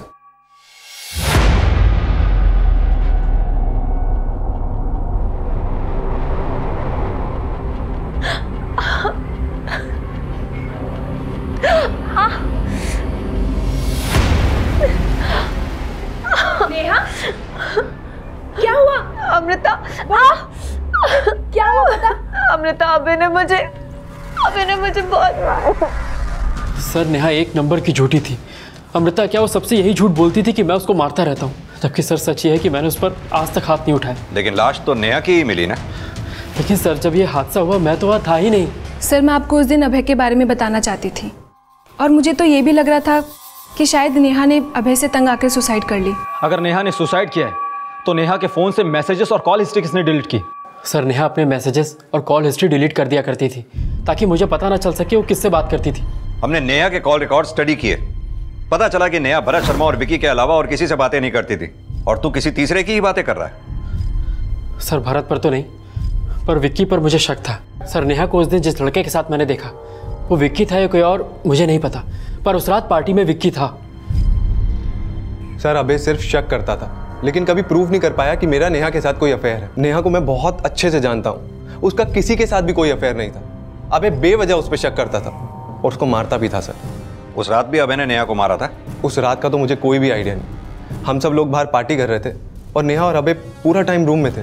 नेहा जब बालकनी से गिरी तो अभय वहां से जा चुका था, पर तुम वहीं थे। सर मेरे साथ तो मेरे दोस्त भी थे वहाँ पे, लेकिन उस रात नेहा अमृता के कहने पे बाहर आई। हम सबके कहने पे उसने एक सेल्फी ली और सबको साफ साफ बोला कि कोई भी उसे डिस्टर्ब ना करे, तो हम में से कोई भी उसके पास गया ही नहीं। सर इसीलिए तुम्हें और तुम्हारे फ्रेंड्स को लगता है कि नेहा ने सुसाइड किया? सर नेहा अभय की वजह से भी डिप्रेस थी, अपनी जॉब छूटने की वजह से भी डिप्रेस थी। अब हो सकता है कि इन सब चीज़ों से परेशान होकर उसने सुसाइड किया हो। सर आप लोगों ने मुझे कब से यहाँ बिठा के रखा है? मैंने कहा तो मैंने नेहा पे हाथ नहीं उठाया। लेकिन सब तो यही बोल रहे हैं कि तू नेहा को मारा करता था। सर जो लोग आपसे ऐसा बोल रहे हैं एक बार उनसे जाके पूछिए, क्या किसी ने भी मुझे नेहा को मारते हुए देखा था? एक बात बता, अगर तुझे नेहा पे शक था तो तूने उसे छोड़ा क्यों नहीं? सर मैं नेहा से प्यार करता था, पर वो मेरे बारे में अपने दोस्तों से झूठ बोलती थी उनकी सिंपैथी पाने के लिए। सर वो सिर्फ मेरे इमोशंस के साथ खेल रही थी ताकि मैं उसकी फाइनेंशियल हेल्प करता रहूं। सर आप ही बताइए, अगर उसे मुझसे इतनी ही प्रॉब्लम होती तो वो 4 साल तक मेरे साथ रिलेशन कंटिन्यू क्यों करती? सर नेहा का जो कैरेक्टर अभय प्रोजेक्ट करने की कोशिश कर रहा है, उसे लगता तो नहीं है कि नेहा सुसाइड करेगी। लेकिन अभय सच बोल रहा है, इस बात की क्या गारंटी है? लेकिन सर ये बात तो साफ है कि नेहा पर ब्लैकमेलिंग का केस चल रहा था, और अगर हम ये मान लें कि अभय ने हमें जो बताया वो सच है, तो अभय के पास में नेहा को मारने का मोटिव है। अगर ये मर्डर है तो उस घटना से पहले अभय तो वहां से 1.5 घंटा पहले जा चुका था। सर ऐसा भी तो हो सकता है कि पार्टी में जितने लोग मौजूद थे अभय ने उनमें से किसी को पैसा देकर ये काम करवाया हो। लेकिन अमृता और विकी दोनों ने अभय के खिलाफ बोला था। सर अभय चाहे जो बोले, लेकिन मैं जानती हूँ वो जब भी आता था नेहा को मार कर ही जाता था। अभय बेवजह उस पर शक करता था और उसको मारता भी था। सर बाकी बचे धीरज, आकांक्षा, डिम्पी और नकुल। दीक्षित, अगर ये मर्डर है तो इसका कनेक्शन उन सभी लोगों से है जो उस रात उस पार्टी में मौजूद थे। सभी को अच्छी तरह से इन्वेस्टिगेट करो। Okay sir. ये समझने के लिए पुलिस अब नेहा का चरित्र समझने की कोशिश कर रही थी। पार्टी में मौजूद सभी लोगों को फिर से खंगाला जा रहा था।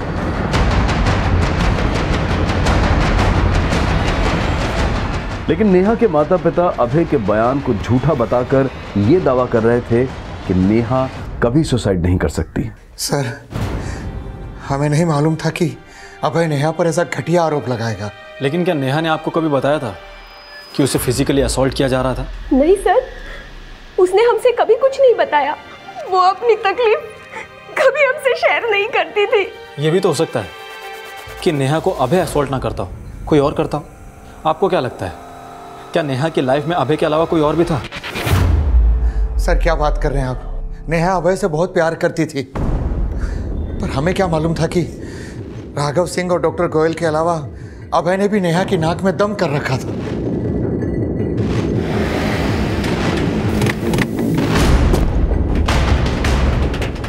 अरे सर, नाक में दम कर दिया था उसने। पहले हमने प्यार से समझाया कि बेवजह हमें परेशान ना करें, लेकिन वो तो हमें ब्लैकमेल करने लगी। लेकिन नेहा ने ऐसे ही तो आरोप नहीं लगाया होगा आपके ऊपर, उसे कुछ तो मिला होगा ना आपके खिलाफ। वो हमें डरा के 5 लाख ऐंठना चाहती थी, लेकिन हम डरे नहीं और हमने नेहा और उसके दोस्त के खिलाफ केस फाइल कर दिया। लेकिन वो दोस्त था कौन जिसने नेहा के साथ मिलकर आपके क्लिनिक का स्टिंग ऑपरेशन किया था? कोई स्टिंग ऑपरेशन नहीं किया, लेकिन हाँ, नेहा के बिहाफ पे उसका दोस्त भी हमें ब्लैकमेलिंग कॉल्स करता था। लेकिन वो लड़का कौन था ये हमें पता नहीं चला, क्योंकि वो हमारे सामने कभी आया ही नहीं। सर, गाजियाबाद पुलिस ने बताया था कि नेहा ने एक लड़के के साथ मिलकर डॉक्टर गोयल को ब्लैकमेल किया था। वो लड़का कौन था अब तक तो उसका कुछ पता नहीं चल पाया, और नेहा इन सबको डॉक्टर गोयल की मनगढ़ंत कहानी बताती थी। दीक्षित, मान लो कि अगर वो लड़का है तो हो सकता है ये लड़का वही हो जिसे अभय ने नेहा के साथ देखा था। सर, अगर वाकई में वो लड़का है तो नेहा के कॉल रिकॉर्ड्स में कोई क्लू क्यों नहीं मिला? हो सकता है नेहा का कोई दूसरा नंबर भी हो। कि नेहा से जुड़ी हर इन्फॉर्मेशन को निकालो। नेहा ने जिन जिन केसेस की रिपोर्टिंग की है उस केस से जुड़े सभी लोगों से मिलो, हो सकता है कोई क्लू मिले। सर, इस केस में अब उस एंगल को भी इन्वेस्टिगेट किया जा रहा था जिसमें ऐसा अनुमान लगाया जा रहा था कि शायद नेहा का अभय के अलावा किसी और से भी अफेयर था। लेकिन क्या उस लड़के का वाकई कोई अस्तित्व था जिसे नेहा का अज्ञात बॉयफ्रेंड समझा जा रहा था? सर, जब मैं ये मान ही नहीं सकता कि नेहा ने उस डॉक्टर को ब्लैकमेल किया होगा, तो मैं ये कैसे मान सकता हूँ कि नेहा के ब्याह पर किसी लड़के ने उस डॉक्टर को कॉल किया होगा? कहीं ऐसा तो नहीं वो तुम ही थे? वो प्लानिंग भी तुम दोनों ने मिलकर ही की थी। नहीं सर, तब नेहा राघव सिंह के न्यूज़ चैनल के लिए काम करती थी और ऐसे बड़े काम सीक्रेट होते हैं। सर, मुझे नेहा ने कभी स्टिंग के बारे में नहीं बताया था। सर, नेहा बहुत ही अच्छी लड़की थी। वो पैसों के लिए नहीं बल्कि सच्चाई के लिए काम करती थी, और उसने मेरे हक की लड़ाई भी लड़ी। और यही नहीं, उसने मुझे मेरे ससुराल वालों से मेरा हक भी दिलवाया। सर, मुझे मेरे पति की वजह से एड्स हुआ और उसने मुझ पर ही झूठा आरोप लगाकर मुझे घर से बाहर निकाल दिया। लेकिन इन सब में नेहा ही आगे आई मुझे इंसाफ दिलवाने के लिए। मुझे पूरा विश्वास है नेहा सच्चाई के लिए लड़ रही थी। नेहा राघव सिंह के षड्यंत्र का शिकार हुई थी। सर, नेहा कभी हार नहीं मान सकती थी और वो बिना लड़े अपनी जिंदगी से कभी अलविदा नहीं कह सकती है। 25 वर्षीय नेहा बिष्ट ने आत्महत्या की या उसे किसी ने उकसाया, ये अब तक साफ नहीं हो पाया है, पर ये भी माना जा रहा है कि ये एक मर्डर हो सकता है। पुलिस इस केस में अब भी नेहा के बॉयफ्रेंड अभय त्यागी को सस्पेक्ट मान रही। अभय के अलावा नेहा के वो दोस्त भी सस्पेक्ट लिस्ट में है जो नेहा की संदिग्ध मौत के वक्त उसके साथ मौजूद थे।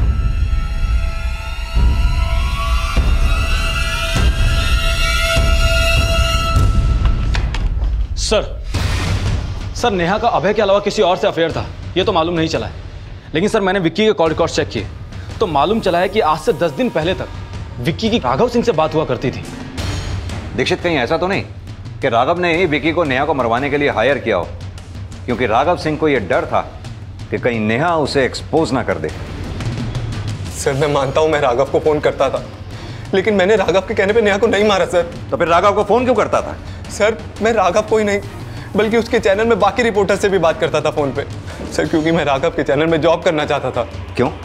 तुझे राघव नेहा से भी ज्यादा सच्चा लगता था? सर, ऐसा कुछ भी नहीं है, बल्कि मेरा राघव के चैनल में जॉब करने का आइडिया नेहा का ही था। वो चाहती थी कि मैं वहां जॉब करके राघव और उन डॉक्टर के खिलाफ एविडेंस कलेक्ट करूं। ऐसा भी तो हो सकता है तो राघव को नेहा की अपडेट देता हो और राघव के कहने पे ही तूने नेहा को। ऐसा कुछ भी नहीं है sir, please trust me sir. Abhay और अमृता के बाद अब विकी और राघव सिंह भी नेहा की संदिग्ध हत्या में प्राइम सस्पेक्ट थे, पर फिलहाल किसी के भी खिलाफ कोई ठोस सबूत नहीं मिल पाया था। और उनके साथ साथ पार्टी में मौजूद डिम्पी, धीरज, नकुल और आकांक्षा भी पुलिस की रडार पर थे। और इसी बीच इस केस में एक नया चेहरा सामने आया जिसने इस केस की दिशा ही बदल दी। Excuse me sir. जी बताइए। सर, मुझे सीनियर इंस्पेक्टर से मिलना है। कहिए, क्या बात करना चाहती हैं आप? सर, नेहा 2014 में हमारे मोहल्ले में किराए पे रहा करती थी। जब उसकी मौत की खबर मैंने टीवी पे देखी तो मुझे बहुत धक्का लगा। सर, मैं नेहा के बॉयफ्रेंड अभय के बारे में आपको कुछ बताना चाहती हूँ। बोलिए। सर, नेहा अपने बॉयफ्रेंड अभय से काफी तंग आ चुकी थी और 2014 में जब वो मेरे यहाँ रहती थी तो वो प्रेग्नेंट भी हुई थी। नेहा, नेहा, मैंने पनीर की सब्जी बनाई थी, तेरे लिए लेकर आई हूँ।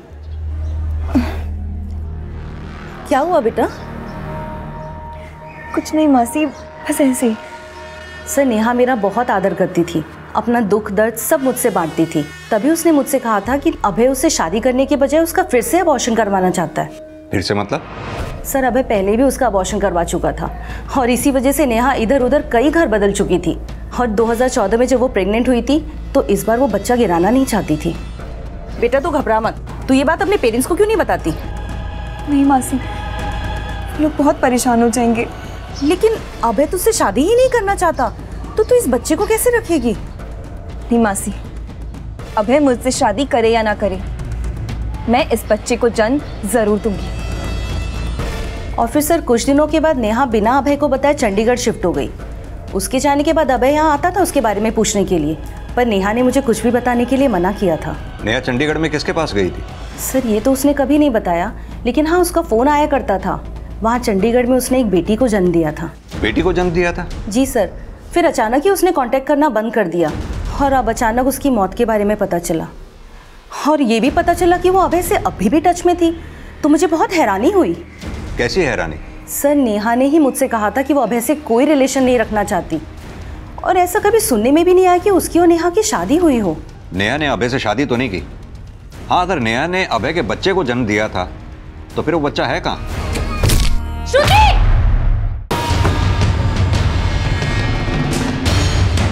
हमें पता चला है कि 2014 में नेहा ने एक बच्ची को जन्म दिया था।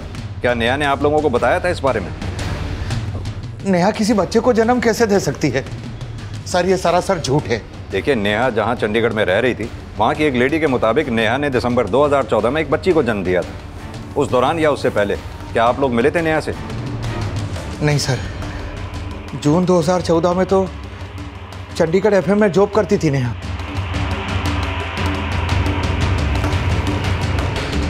पुलिस ने जब चंडीगढ़ एफएम में कांटेक्ट किया तो सामने आया कि नेहा ने वहां जून 2014 में ज्वाइन किया था। लेकिन क्या नेहा सच में 2014 में प्रेग्नेंट थी? हाँ सर, प्रेगनेंसी के टाइम पे भी वो काम कर रही थी और सिटी हॉस्पिटल में उसने एक लड़की को भी जन्म दिया था। लेकिन उसके बाद उसने जॉब से रिज़ाइन दे दिया और नोएडा शिफ्ट हो गई। अच्छा, क्या नेहा ने अपने बच्चे के बाप के बारे में आपको बताया? I mean, उसका हस्बैंड कौन है? नहीं सर, उसने अपने हस्बैंड के बारे में कभी कुछ नहीं बताया, बस कहती थी कि आउट ऑफ इंडिया रहते हैं। जब नेहा यहाँ पर जॉब करती थी उस दौरान उससे कोई मिलने के लिए आता था? नहीं सर, वो तो अकेली रहती थी। सर मैंने पता किया, नेहा ने चंडीगढ़ के एक हॉस्पिटल में 16 दिसंबर को एक लड़की को जन्म दिया था। लेकिन सर नेहा ने हॉस्पिटल रिकॉर्ड में अपने हस्बैंड का नाम नहीं बताया। अगर नेहा ने वाकई किसी बच्ची को जन्म दिया था तो वो बच्ची है कहाँ पर? सर नेहा की बेटी इस वक्त कहाँ होगी ये तो मालूम नहीं चला है। और सर मैंने नेहा की रूममेट अमृता और नेहा से जुड़े बाकी सभी लोगों से पूछताछ की, लेकिन कोई कुछ नहीं जानता। सर मैंने अभय के बैंक अकाउंट भी चेक किए, वो हर महीने किसी पूनम त्यागी के नाम पर पैसा ट्रांसफर करता है। पूनम त्यागी? ये अभय का सरनेम भी तो त्यागी ही है ना? क्या लगती होगी वो उसकी? सर पूनम त्यागी का अकाउंट जिस बैंक में है वो रोहतक में है और अभय का नेटिव भी रोहतक में है। अभय के बयान शुरू से ही सस्पिशियस रहे हैं। ऐसा करो, रोहतक जाओ, शायद वहां अभय और नेहा के बारे में कुछ जानकारी हासिल हो। सर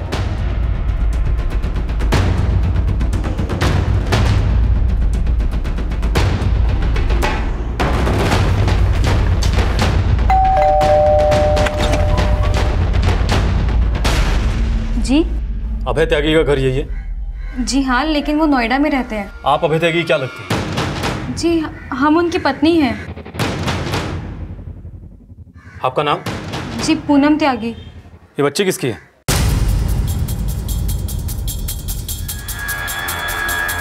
हमारी और अभय जी की शादी 5 साल पहले हुई थी। वो शुरू से ही नोएडा में काम करते थे। शादी के 1 साल बाद उनकी माँ का देहांत हो गया, लेकिन फिर भी वो हमें अपने साथ नहीं ले गए। महीने 2 महीने में वो आते हैं हमसे मिलने और फिर वापस चले जाते हैं। नाराज़ क्यों हो रही हो? इस बार आऊँगा तो ज़्यादा दिन रुकूंगा, ठीक है? अब हंस भी दो। हम माँ नहीं बन पा रहे थे। गोद लिया है? उन्होंने हमसे झूठ कहा था। अभी कुछ समय पहले ही हमें पता चला कि ये उनकी प्रेमिका नेहा बिष्ट की बेटी है। नेहा बिष्ट की? आपको नेहा के बारे में किसने बताया था? सर अभी कुछ समय पहले यहाँ एक आदमी आया था। जी? आप अभय की पत्नी हैं? जी, उसने मुझे अभय जी और नेहा के संबंध के बारे में सब कुछ बताया। उसने ये कहा कि अभय जी ने नेहा की मर्जी के खिलाफ ये बच्ची मुझे लाकर दी है। नेहा यहाँ आएगी और अपनी बच्ची अपने साथ ले जाएगी। उसके जाने के बाद हमने अभय जी को फ़ोन भी किया था। अरे क्या बकवास कर रही हो तुम? मैं किसी नेहा व्या को नहीं जानता। लेकिन वो आदमी तो कह रहा था ये बच्चा आपका और नेहा का है। अरे भाड़ में क्या वो आदमी? तू मेरी बात का विश्वास करेगी या उस गैर मर्द का? वो सिर्फ यही कहते रहे कि ये सब झूठ है। तो क्या फिर नेहा यहाँ पर आई थी? नहीं सर, लेकिन थोड़े टाइम पहले हमें पता चला कि नेहा ने सुसाइड कर लिया नोएडा में। अच्छा, जिस आदमी ने नेहा की बच्ची के बारे में आकर आपको बताया था, वो आदमी कौन था? सर, उसने हमें अपने बारे में कुछ नहीं बताया।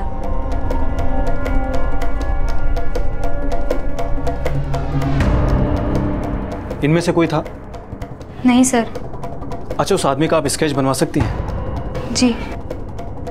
एक तरफ पुलिस पूनम त्यागी की मदद से उस आदमी का स्केच बनवा रही थी और वहीं फरीदाबाद से अभय त्यागी को अरेस्ट कर लिया गया और स्केच बनाते ही उस आदमी की पहचान भी पता चल गई जिसे पहले नेहा का बॉयफ्रेंड समझा जा रहा था। ये तो प्राइवेट डिटेक्टिव भानु प्रताप जैसा दिखता है। सर, नेहा ने बताया था कि अभय ने जबरदस्ती उसके बच्चे को कहीं छुपा दिया। मैं उसके कहने पर यह पता लगा रहा था कि आखिर अभय ने नेहा के बच्चे को गायब कहाँ किया।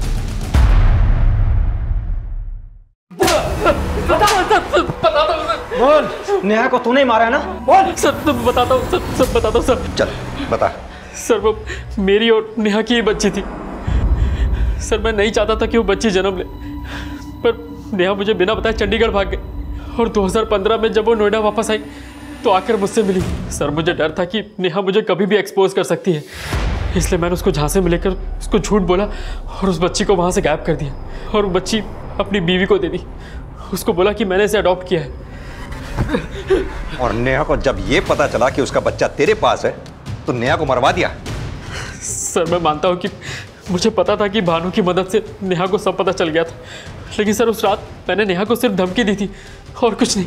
तुम्हें बच्चा चाहिए ना, वो मैं तुम्हें लाके दूंगा, लेकिन अगर मेरे खिलाफ कुछ भी बोला ना तो अंजाम अच्छा नहीं होगा। क्या कर लोगे? जान से मारोगे? अरे जान से मारना होता ना तुझे बहुत पहले मार चुका होता, कि मैं तुझे अपनी जान बना के रखना चाहता हूँ। हट। और उसके बाद मैं वहां से चला गया। सर, मेरा यकीन मानिए, मैंने कुछ नहीं किया। कुछ नहीं किया? एक लड़की की जिंदगी तबाह कर दी, एक माँ से उसके बच्चे को छीन लिया, कहता कुछ नहीं किया?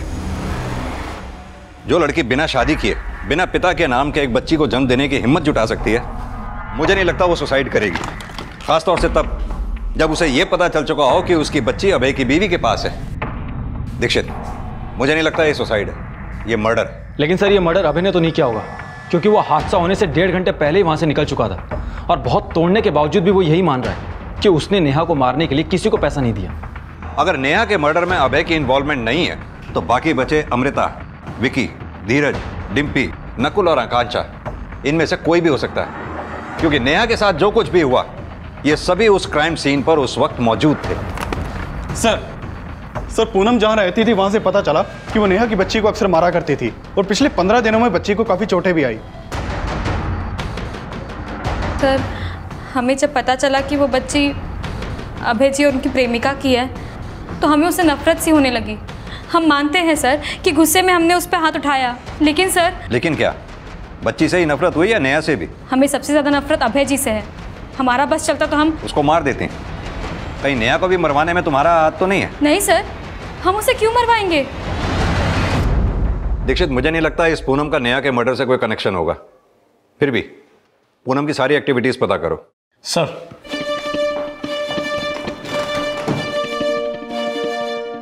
पूनम त्यागी, डॉक्टर गोयल और राघव सिंह का कनेक्शन अब क्राइम सीन पर मौजूद धीरज, अमृता, डिम्पी, आकांक्षा, नकुल और विकी से जोड़कर भी इन्वेस्टिगेट किया जा रहा था और इस केस को नए सिरे से नई दिशा देने की कोशिश की जा रही थी। और इसी दौरान क्राइम सीन की एक फोटो ने पुलिस का ध्यान अपनी ओर खींचा। सर, ये देखिए, नेहा की डेड बॉडी पर जो कपड़ा है वो राइट शोल्डर से फटा हुआ है और पार्टी के दौरान ली गई सेल्फी में कपड़ा बिल्कुल ठीक है।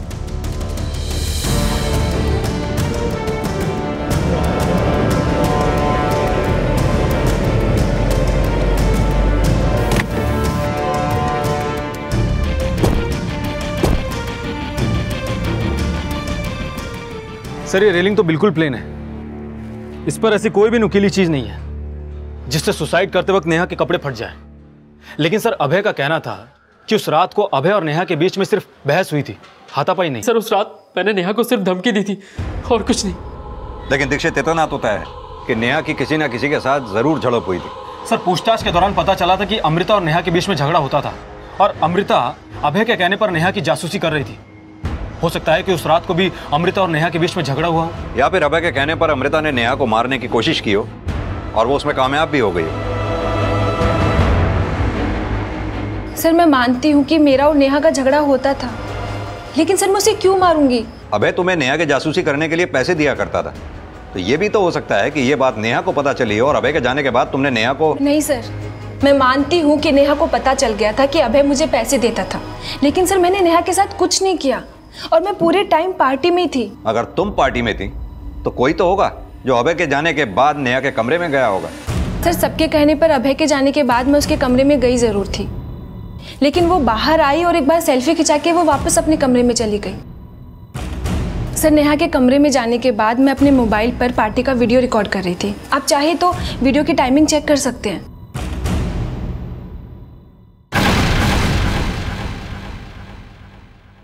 सर ये देखिए, इसकी डिटेल्स अच्छी तरह से चेक करो। Okay sir.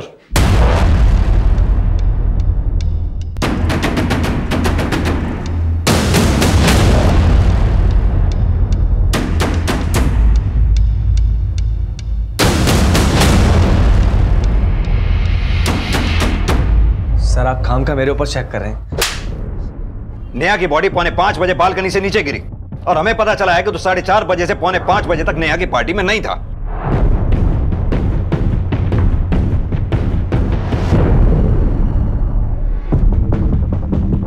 सर सकता सर मैं वॉशरूम गया हूं। तू कहां गया था, क्या किया, सब पता चल गया हमें। हमें यह भी पता चला है कि तूने फ्रेंड्स पे फेक आईडी बना रखी थी जिस पे तू लगातार नेहा को फ्रेंडशिप रिक्वेस्ट भेज रहा था। अब तो खुद सच बोलेगा या हम मुगलवाए? बोल।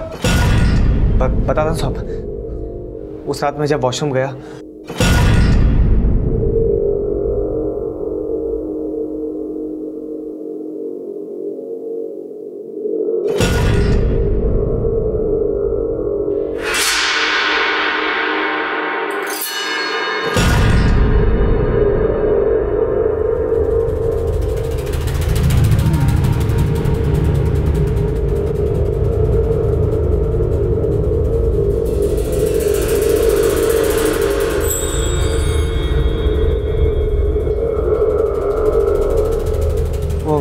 नेहा, वो तुम अभय को भूल क्यों नहीं जाती?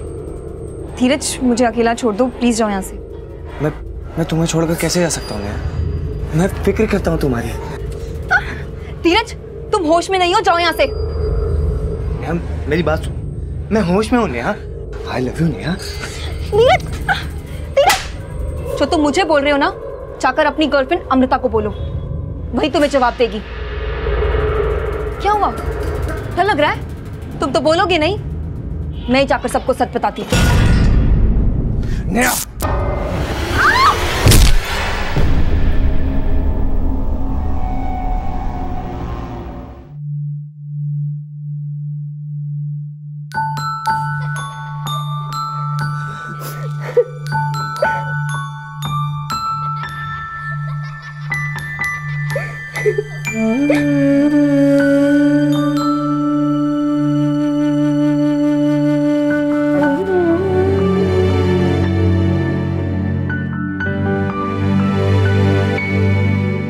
हालांकि नेहा के जीते जी उसे उस केस में क्लीन चिट नहीं मिल पाई जिसमें डॉक्टर गोयल द्वारा उस पर ब्लैकमेलिंग का आरोप लगाया गया था, लेकिन यह जग जाहिर था कि नेहा ना सिर्फ एक जुझारू रिपोर्टर थी बल्कि एक ऐसी मां भी थी जिसने अपने बच्चे को जन्म देने के लिए पिता के नाम को और शादीशुदा होने को भी जरूरी नहीं समझा। अब नेहा के माता पिता और उसका दोस्त और क्राइम रिपोर्टर भरत शर्मा नेहा की वो अधूरी लड़ाई लड़ने की कोशिश कर रहे हैं जिसमें नेहा को नहीं बल्कि न्यूज एडिटर राघव सिंह और डॉक्टर गोयल को दोषी मानकर उनके खिलाफ कार्रवाई की जा रही है। हालांकि वो केस अब भी कोर्ट के अधीन है, लेकिन हम उम्मीद करते हैं कि जीत सच की होगी। अब मैं अनूप सोनी आपसे विदा लेता हूं, फिर मुलाकात होगी अगले एपिसोड में एक और चौंका देने वाले केस के साथ। तब तक अपना और अपने परिवार का ख्याल रखें और देखते रहें क्राइम पेट्रोल डायल 100। सबक एक को सीख हम सबको। जय हिंद। क्राइम पेट्रोल के और भी दिलचस्प कहानी देखने के लिए हमारे चैनल को सब्सक्राइब करें और बेल आइकॉन दबाना न भूलें।